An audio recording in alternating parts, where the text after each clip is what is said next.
துதிக்கும் போது கர்த்தரை பொல்லாத இருளின் கிரியைகள் தீமைகள் நம்மை விட்டு அகன்று போகும். அதனால் மனப்பூர்வமாய் சந்தோஷமாய் கர்த்தரை மனப்பூர்வமாய் இந்த வேத வசனங்களை கேட்டு தியானித்து நாமும் கர்த்தருக்கு துதி செலுத்துவோம். நம்முடைய பிதாவாகிய தேவனுடைய அன்பும் ஆண்டவராகிய இயேசு கிறிஸ்துவின் கிருபையும் சமாதானமும் உங்கள் அனைவரோடும் கூட என்றென்றைக்கும் இருப்பதாக. தலைப்பு: நான் உன்னை விட்டு விலகுவதும் இல்லை, உன்னை கைவிடுவதும் இல்லை. 2 சாமுவேல் 22ஆம் அதிகாரம். இந்த வேத பகுதியில் தாவீது ராஜா கர்த்தரை துதித்து பாடிய பாடல் கொடுக்கப்பட்டிருக்கிறது. கர்த்தர் எல்லா காரியங்களிலும் வெற்றியை தந்து மீண்டுமாக இஸ்ரவேலின் ராஜ்யபாரத்தை தாவீது ராஜாவுக்கு கொடுத்தார், பெலிஸ்தர்கள் மேல் யுத்தம் பண்ணி. இந்த நிலையில் தாவீது ராஜா கர்த்தரை துதித்து பாடின பாடல். இதை நாம் படிக்கும் பொழுது, நாமும் கர்த்தரை துதித்து பாடும் பொழுது, இந்த வார்த்தைகளை நாம் தியானிக்கும் பொழுது கர்த்தருக்கு மகிமை உண்டாகும். அதனால் நமக்கு மிகுந்த ஆசீர்வாதம் கிடைக்கும். இதை நாம் இப்பொழுது வாசித்து கேட்கலாம். இந்த துதிப்பாடல் நம்முடைய வாழ்க்கையில் மிகப்பெரிய நற்கிரியைகளை ஏற்படுத்தும். அதாவது கர்த்தரை துதிக்கும் போது பொல்லாத இருளின் கிரியைகள் தீமைகள் நம்மை விட்டு அகன்று போகும்.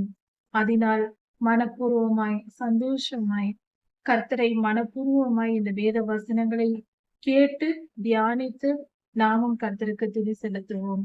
ஆமீன் என்று சொல்லுவோம். கர்த்தர் என் கண்மலையும் என் கோட்டையும் என் இரட்சகரும் ஆனவர். தேவன் நான் நம்பியிருக்கிற துருகமும் என் கேடகமும் என் இரட்சணிய கொம்பும் என் உயர்ந்த அடைக்கலமும் என் புகலிடமும் என் இரட்சகரும் ஆனவர். என்னை வல்லடிக்கு நீங்களாக்கி இரட்சிக்கிறவர் அவரே. ஸ்துதிக்கு பாத்திரராகிய கர்த்தரை நோக்கி கூப்பிடுவேன். அதனால் என் சத்துருக்களுக்கு நீங்களாகி ரட்சிக்கப்படுவேன். மரண அலைகள் என்னை சூழ்ந்து கொண்டு துர்ச்சன பிரவாகம் என்னை பயப்படுத்தினது. பாதாள கட்டுகள் என்னை சூழ்ந்து கொண்டது. மரண கண்ணிகள் என் மேல் விழுந்தது. எனக்கு உண்டான நெருக்கத்திலே கர்த்தரை நோக்கி கூப்பிட்டு என் தேவனை நோக்கி அபயமிட்டேன். தமது ஆலயத்திலிருந்து என் சத்தத்தை கேட்டார். என் கூப்பிடுதல் அவர் செவிகளில் ஏறிற்று. அப்பொழுது பூமி அசைந்து அதிர்ந்தது. அவர் கோபம் கொண்டபடியால் வானத்தின் அஸ்திபாரங்கள் குலுங்கி அசைந்தது. அவர் நாசியிலிருந்து பட்சிக்கிற புகை எழும்பிற்று. அவர் வாயிலிருந்து அக்கினி புறப்பட்டது. அதனால் தழல் மூண்டது. வானங்களை தாழ்த்தி இறங்கினார். அவர் பாதங்களின் கீழ் காரிருள் இருந்தது. கேருபீனின் மேல் ஏறி வேகமாய் சென்றார். காற்றின் செட்டைகளின் மீதில் தரிசனமானார். ஆகாயத்து மேகங்களிலே கூடிய தண்ணீர்களின் இருளை தம்மை சுற்றிலும் இருக்கும் கூடாரமாக்கினார். அவருடைய சந்நிதி பிரகாசத்தினால் நெருப்பு தழலும் எரிந்தது. கர்த்தர் வானத்திலிருந்து குமுறி உன்னதமானவர் தமது சத்தத்தை தொனிக்க பண்ணினார். அவர் அம்புகளை எய்து அவர்களை சிதற அடித்து மின்னல்களை பிரயோகித்து அவர்களை கலங்க பண்ணினார். கர்த்தருடைய கண்டிதத்தினாலும் அவருடைய நாசியின் சுவாச காற்றினாலும் சமுத்திரத்தின் மதகுகள் திறவுண்டு பூதலத்தின் அஸ்திபாரங்கள் காணப்பட்டது. உயரத்திலிருந்து அவர் கை நீட்டி என்னை பிடித்து ஜலப்பிரவாகத்தில் இருக்கிற என்னை தூக்கிவிட்டார். என்னிலும் பலவான்களாய் இருந்த என் பலத்த சத்ருவுக்கும் என் பகைஞருக்கும் என்னை விடுவித்தார். என் ஆபத்து நாளிலே எனக்கு எதிரிட்டு வந்தார்கள். கர்த்தரோ எனக்கு ஆதரவாய் இருந்தார். என் மேல் அவர் பிரியமாய் இருந்தபடியால் விசாலமான இடத்திலே என்னை கொண்டு வந்து என்னை தப்புவித்தார். கர்த்தர் என் நீதிக்கு தக்கதாக எனக்கு பதில் அளித்தார். என் கைகளின் சுத்தத்திற்கு தக்கதாக எனக்கு சரி கட்டினார். கர்த்தருடைய வழிகளை காத்து கொண்டு வந்தேன். நான் என் தேவனுக்கு துரோகம் பண்ணினதில்லை. அவருடைய நியாயங்களை எல்லாம் எனக்கு முன்பாக நிறுத்தினேன். நான் அவருடைய பிரமாணங்களை விட்டு விலகாமல்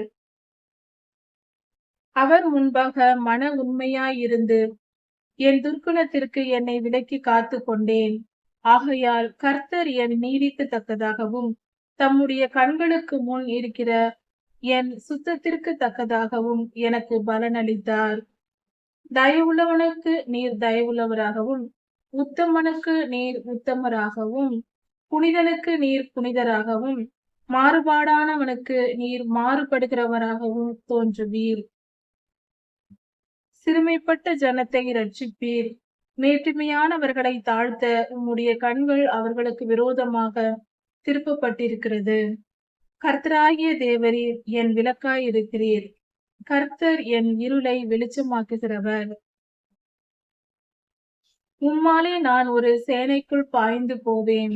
என் தேவனாலே ஒரு மதிலை தாண்டுவேன். தேவனுடைய வழி உத்தமமானது. கர்த்தருடைய வசனம் புடமிடப்பட்டது. தம்மை நம்புகிற அனைவருக்கும் அவர் கேடகமாயிருக்கிறார். கர்த்தரை அல்லாமல் தேவன் யார்? நம்முடைய தேவனை அன்றி கன்மலையும் யார்? தேவன் எனக்கு பலத்த அரணானவர். அவர் என் வழியை செவ்வைப்படுத்துகிறவர். அவர் என் கால்களை மான்களுடைய கால்களைப் போல் ஆக்கி என் உயர் தலங்களில் என்னை நிறுத்துகிறார். வெண்கல வில்லும் என் புயங்களால் வளையும்படி என் கைகளை யுத்தத்திற்கு பழக்குவிக்கிறார். உம்முடைய ரட்சிப்பின் கேடகத்தையும் எனக்கு தந்தீர். உம்முடைய காருணியம் என்னை பெரியவனாக்கும். என் கால்கள் வழுவாதபடிக்கு நான் நடக்கிற வழியை அகலமாக்கினீர். என் சத்துருக்களை பின்தொடர்ந்து அவர்களை அழிப்பேன். அவர்களை நிர்மூலமாக்கும் வரைக்கும் திரும்பேன்.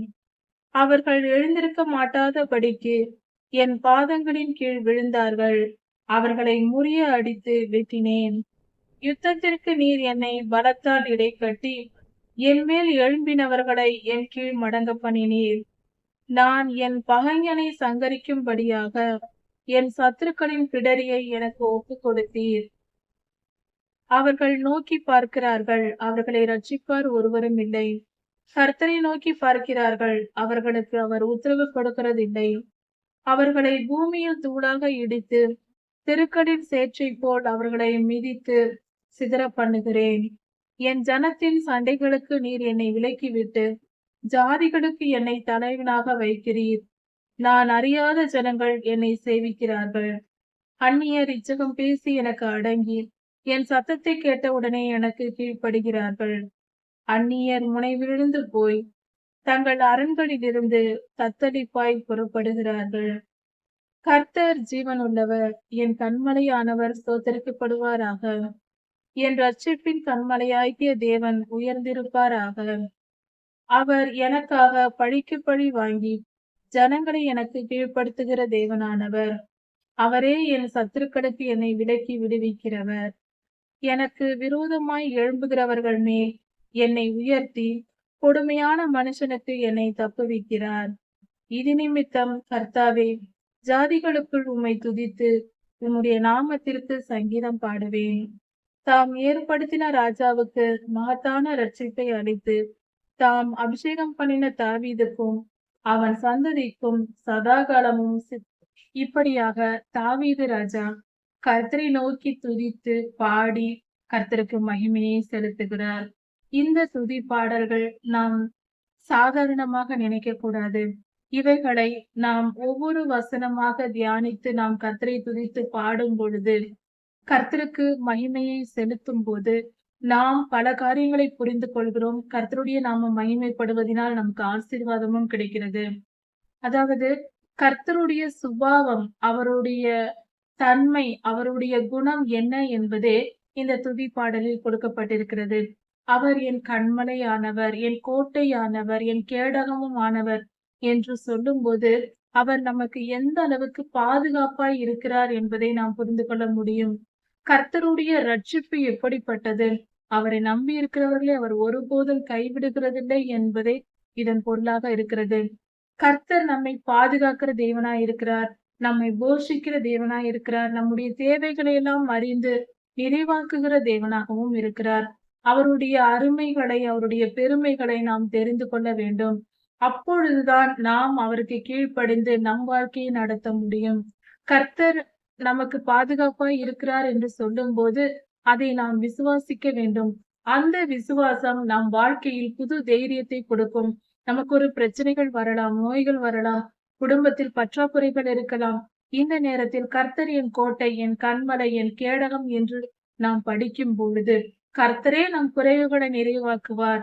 நம் தோல்விகளை வெற்றியாக்குவார். நம்முடைய வேதனைகளை நீக்கி போட்டு மகிழ்ச்சியும் சந்தோஷமும் பொங்கும்படி செய்வார் என்று நாம் விசுவாசிக்க முடியும்.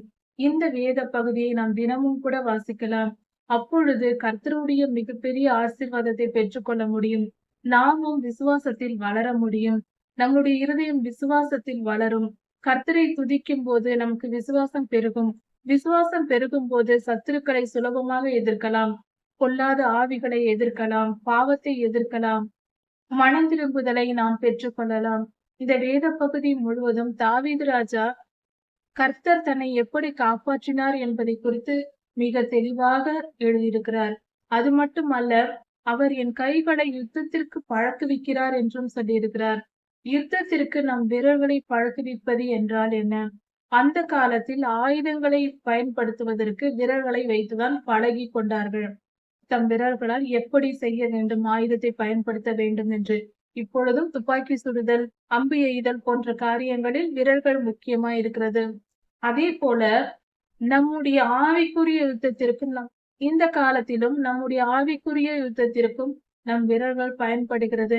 கர்த்தர் பிசாசை துரத்தும் போது தம்முடைய விரல்களால் அவர் பிசாசை துரத்தினார் என்று வேதவசனம் சொல்லுகிறது. இப்படியாக நாம் நம்முடைய கைகளை நீட்டி பொல்லாத ஆவிகளுக்கு கட்டளை கொடுக்கும் போது நமக்கு விரோதமாய் எழும்புகிற எல்லாவித தீமையான காரியங்களையும் நாம் அழித்து போட்டு அதை நாம் வெற்றி பெற முடியும். நம்முடைய போதகரிடத்தில் இப்படிப்பட்ட யுத்தம் செய்வது எப்படி என்று கேட்டு கற்றுக்கொள்ள வேண்டும். ஒவ்வொருவரும் போதகரிடம் கேட்க வேண்டும். சபைக்கு செல்லும் போது ஆவிக்குரிய யுத்தம் செய்வது எப்படி, நம் சத்துருக்களை நாம் எப்படி எதிர்கொள்வது என்பதை குறித்து கேட்டு தெரிந்து கொள்ள வேண்டும். நாம் ஆர்வமாய் கேட்கும் போது நம்முடைய போதகர்களும் நமக்கு சொல்லிக் கொடுப்பார்கள். அதே போல பழிக்கு பழி வாங்குதல் தேவனுக்குரியது என்று வேதம் சொல்லுகிறது. இந்த அதிகாரத்திலும் தாவீதையா சொல்லுகிறார், கர்த்தர் எனக்காக பழிக்கு பழி வாங்கி ஜனங்களை எனக்கு கீழ்ப்படுத்துவார் என்று சொல்லி இருக்கிறார். இப்பொழுது நாம் நம் வாழ்க்கையில் இந்த பழிக்கு பழி வாங்கும் குணத்தை விட்டுவிட வேண்டும். நமக்கு ஒரு தீங்கு செய்தவர்களுக்கு நாம் மீண்டும் தீங்கு செய்யக்கூடாது. அவர்களை மன்னிக்க பழக வேண்டும். மன்னிப்பு என்பது மிக முக்கியமான குணமாய் இருக்கிறது. அதை கற்றுக்கொண்டு மன்னிக்க பழக வேண்டும். இப்படியாக கர்த்தருக்கு மகிமை செலுத்தி யுத்தத்தை ஆவிக்குரிய யுத்தங்களை கற்றுக்கொண்டு கர்த்தருக்குரிய குணமான மன்னிப்பை நாமும் கற்றுக்கொண்டு நாம் மன்னிக்க பழகி வாழ வேண்டும். அப்பொழுது கர்த்தருடைய ஆசீர்வாதத்தை நிறைவாய் பெற்றுக்கொண்டு சமாதானமாய் வாழ்ந்து நித்திய ஜீவனை சுதந்திரித்துக் கொள்ளலாம். இதன் தொடர்ச்சியை அடுத்த செய்தியில் பார்க்கலாம். கர்த்தர் உங்களை ஆசீர்வதிப்பாராக. மாரநாதா.